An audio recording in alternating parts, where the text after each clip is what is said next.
Hello গাইসরা, আমরা ট্রেনের জন্য অপেক্ষা করতেছি।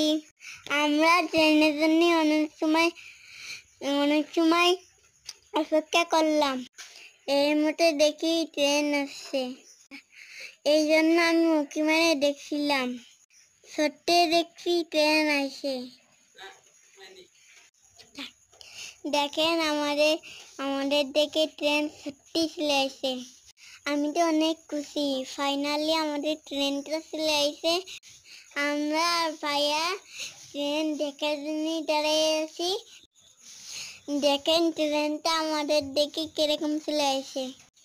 দেখেন আমাদের সামনে ট্রেনটা চলে এসেছে। আর একটু পর আমার ট্রেনে উঠবো। অবশেষে আমরা ট্রেনে উঠে পড়লাম। আব্বু আমাদেরকে ভিডিও করে দিচ্ছে। ভিডিও